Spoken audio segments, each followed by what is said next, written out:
ਅਫ਼ਸਰਸ਼ਾਹੀ ਵੀ ਕਹਿੰਦੇ ਦਿੱਲੀ ਵੱਲ ਨੂੰ ਤੁਰਨ ਲਈ ਕਾਹਲੀ ਆ। ਵੈਸੇ ਤਾਂ ਇਹਨਾਂ ਨੂੰ ਫਿਰ ਕਹਿਣਾ ਚਾਹੀਦਾ ਕਿ ਮਾਰ ਲਿਆ ਸਾਨੂੰ ਤੇਰੀਆਂ ਕਾਹਲੀਆਂ ਨੇ ਕਾਹਲਿਆ। ਹੂੰ। ਸੋ ਗੱਲ ਇਹ ਆ ਕਿ ਦੇਖੋ ਅਫ਼ਸਰਸ਼ਾਹੀ ਦੇ ਵਿੱਚ ਕੁਛ ਨਾ ਕੁਛ ਹੈ। ਇੱਥੇ ਜੋ ਚੱਲਦਾ ਪਿਆ ਵੈਸੇ ਤੁਸੀਂ ਇੱਕ ਖੁੱਲਾ ਟਕਰਾਅ ਦੇਖਿਆ ਹੀ ਆ ਅਫ਼ਸਰਸ਼ਾਹੀ ਬਨਾਮ ਪੰਜਾਬ ਸਰਕਾਰ।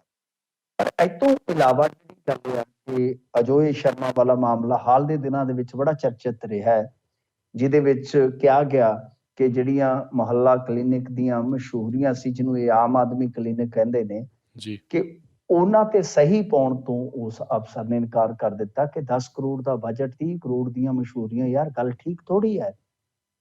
ਉਸ ਤੋਂ ਬਾਅਦ ਕੀ ਹੋਇਆ? ਉਸ ਤੋਂ ਬਾਅਦ ਖੇਡ ਕਿੱਟ ਘੁਟਾਲਾ, ਉਹਦੇ ਵਿੱਚ ਪ੍ਰਗਟ ਸਿੰਘ, ਅਜੋਏ ਸ਼ਰਮਾ ਤੇ ਇੱਕ ਹੋਰ ਜਿਹੜਾ ਡਾਇਰੈਕਟਰ ਸਿਖਲਾਈ ਸੀ ਉਸ ਟਾਈਮ ਦਾ, ਇਹਨਾਂ ਨੂੰ ਤਿੰਨਾਂ ਨੂੰ ਰਡਾਰ ਤੇ ਲੈਣ ਦੇ ਚਰਚੇ ਜਿਹੜੇ ਉਹ ਮੀਡੀਆ ਦੇ ਵਿੱਚ ਅਸਾਂ ਵੇਖੇ ਨੇ। ਹੁਣ ਇਹ ਵੇਖੋ ਕਿੱਡਾ ਮੈਸੇਜ ਅਜੀਬੋ ਗਰੀਬ ਜਾਂਦਾ ਹੈ ਨਾ, ਕਿ ਜੇ ਤਾਂ ਕੋਈ ਅਫਸਰ ਗਲਤ ਹੈ ਉਹਦੇ ਤੇ ਕਾਰਵਾਈ ਜਦੇ ਹੀ ਕਰ ਦਿਓ, ਕਿਉਂਕਿ ਖੇਡ ਕਿੱਟ ਘੁਟਾਲਾ ਬਹੁਤ ਪੁਰਾਣਾ ਤੇ ਚਰਚਿਤ ਹੈ। ਜਦੋਂ ਅਜੋਏ ਸ਼ਰਮਾ ਦੀ ਨਾਂ ਵਾਲੀ ਗੱਲ ਆਉਂਦੀ ਹੈ ਤੇ ਤਿਵੇਂ ਨਾਲ ਦੀ ਨਾਲ ਕਹਿ ਦਿੱਤਾ ਜਾਂਦਾ ਹੈ ਕਿ ਉਹਨੂੰ ਰਡਾਰ ਤੇ ਲੈ ਲਿਆ। ਫਿਰ ਅਫਸਰ ਕਿੱਦਾਂ ਇੱਥੇ ਉਸ ਨਿਜ਼ਾਮ 'ਚ, ਉਸ ਸਰਕਾਰ 'ਚ ਕੰਮ ਕਰੇਗਾ ਜਿੱਥੇ ਇਸ ਤਰ੍ਹਾਂ ਦੀ ਟਸਲ ਹੈ? ਗਲਤ ਹੈ, ਸਹੀ ਹੈ, ਕੌਣ, ਉਹ ਸਭ ਨੂੰ ਮਤਲਬ ਕਿ ਬਾਅਦ 'ਚ ਚਾਨਣ ਹੋਏਗਾ ਨਾ, ਜੇ ਕੋਈ ਇਨਕੁਆਇਰੀ ਪੂਰੀ ਹੋਏਗੀ। ਆਪਾਂ ਕਿਸੇ ਨੂੰ ਇੱਥੇ ਨਾ ਨਿਰਦੋਸ਼ ਕਰਾਰ ਦੇ ਸਕਦੇ ਹਾਂ, ਨਾ ਦੋਸ਼ੀ ਕਰਾਰ ਦੇ ਸਕਦੇ ਹਾਂ। ਤਾਂ ਇਸ ਤਰ੍ਹਾਂ ਮਤਲਬ ਕਿ ਜੇ ਤੁਸੀਂ ਦੇਖੋਗੇ ਦਿੱਲੀ ਵਾਲਾ ਦਖਲ ਜਿਹੜਾ ਉਹ ਇੱਕ ਬੜਾ ਵੱਡਾ ਚਰਚਾ ਰਹਿੰਦਾ, ਉਹ ਇੱਕ ਇਹਨਾਂ ਨੂੰ ਵਿਪਤਾ ਹੈ। ਕਿਹਦੀ ਗੱਲ ਮੰਨੀਏ, ਕਿਹਦੀ ਨਾ ਮੰਨੀਏ, ਕੱਲ ਨੂੰ ਜਵਾਬਦੇਹੀ ਤੈਅ ਹੋਈ, ਫਿਰ ਅਸੀਂ ਆਪਣਾ ਬਚਾਅ ਕਿਸ ਤਰ੍ਹਾਂ ਕਰੀਏ, ਇਹ ਸਾਰੀਆਂ ਚੀਜ਼ਾਂ ਆਪਣੀ ਥਾਂ ਤੇ। ਇੱਥੋਂ ਤੱਕ ਮੈਂ ਤੇ ਸੁਣਿਆ ਕਿ ਬਹੁਤ ਸਾਰੇ ਅਫਸਰ ਜਿਹੜੇ ਆ ਨਾ, ਹੁਣ ਉਹ ਛੇਤੀ ਕੀਤੇ ਆ, ਕਹਿੰਦੇ ਆ ਕਿ WhatsApp ਕਾਲ ਵੀ ਨਹੀਂ ਕਰਦੇ। ਉਹਨਾਂ ਨੇ ਹੋਰ ਹੀ ਐਪਾਂ ਲਈਆਂ ਨੇ, ਚਲੋ ਆਪਾਂ ਨਾਂ ਨਹੀਂ ਲੈ ਸਕਦੇ, ਤਾਂ ਬਈ ਮਤਲਬ ਕਿ ਇਸ ਤਰ੍ਹਾਂ ਡਰੇ ਹੋਏ ਨੇ ਕਿ ਸਾਡੇ ਤੇ ਬਈ ਜੋ ਸਰਵੀਲੈਂਸ ਹੈ ਉਹ ਜ਼ਿਆਦਾ ਨਾ ਹੋਵੇ। ਜਿੱਥੇ ਇਹ ਬੇਭਰੋਸਗੀ ਹੋਵੇ ਤਾਂ ਫਿਰ ਉੱਥੇ ਤੁਹਾਨੂੰ ਪਤਾ ਹੀ ਹੈ ਟਾਪ ਲੱਗਣਾ ਹੀ ਹੈ।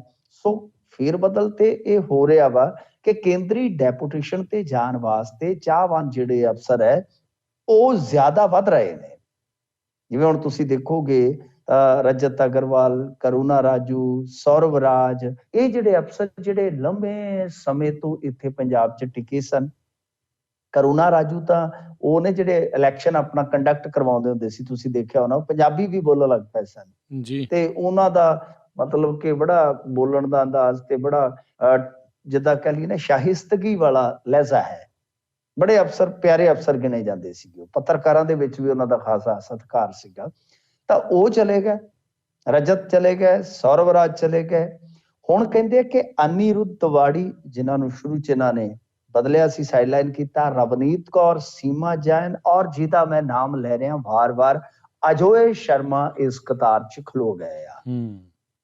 ਤਾਂ ਹੋਰ ਵੀ ਕਹਿੰਦੇ ਆ ਕਿ ਅੰਦਰੋਂ ਅੰਦਰੀ ਘੁਸਰ ਮੁਸਰ ਕਰ ਰਹੇ ਆ ਕਿ ਇੱਥੋਂ ਹੁਣ ਜਾਣ ਦੇ ਵਿੱਚ ਹੀ ਫਾਇਦਾ ਹੈ।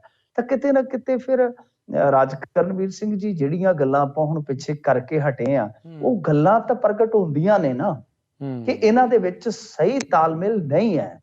ਹੁਣ ਜਦੋਂ ਤੁਹਾਡੇ ਵਿੱਚ ਸਹੀ ਤਾਲਮੇਲ ਨਹੀਂ ਹੋਏਗਾ, ਤੁਹਾਡੀ ਇੱਕ ਵਧੀਆ ਟੀਮ ਦਾ ਨਿਰਮਾਣ ਕਿਸ ਤਰ੍ਹਾਂ ਹੋਏਗਾ? ਜਦੋਂ ਤੁਹਾਡੀ ਵਧੀਆ ਟੀਮ ਨਹੀਂ ਬਣ ਪਾਏਗੀ ਤਾਂ ਫਿਰ ਮਸਲਾ ਹੱਲ ਕਿੱਦਾਂ ਹੋਏਗਾ? ਇੱਕ ਵੱਡਾ ਸਵਾਲ ਹੈ।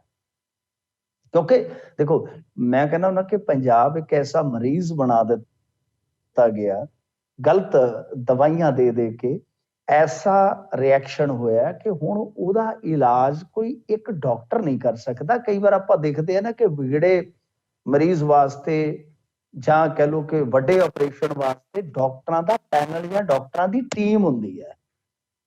ਤਾਂ ਇਸ ਤਰ੍ਹਾਂ ਮਤਲਬ ਕਿ ਸਾਨੂੰ ਇੱਕ ਅੱਛੀ ਟੀਮ ਦੀ ਜ਼ਰੂਰਤ ਹੈ, ਪਰ ਇਹਨਾਂ ਦਾ ਤਾਲਮੇਲ ਕਿਉਂ ਨਹੀਂ ਫਿੱਟ ਬੈਠ ਰਿਹਾ, ਇੱਕ ਬਹੁਤ ਵੱਡੀ ਗੱਲ ਆ। ਤਾਂ ਖੈਰ ਇਹ ਹੈ ਕਿ ਹੁਣ ਮਤਲਬ ਕਿ ਜਿਹੜੇ ਕੇਂਦਰ ਦੇ ਵਿੱਚ ਚਲੇ ਗਏ ਨੇ ਡੈਪੂਟੇਸ਼ਨ ਤੇ, ਉਹ ਵਾਪਸ ਵੀ ਨਹੀਂ ਆਉਣਾ ਚਾਹੁੰਦੇ। ਸੋ ਇਹ ਸੂਰਤ ਹਾਲ ਹੈ ਇਸ ਵੇਲੇ ਦੀ।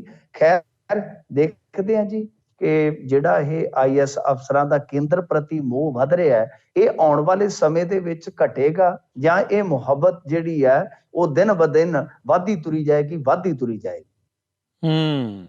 ਜੀ ਜੀ ਜੀ।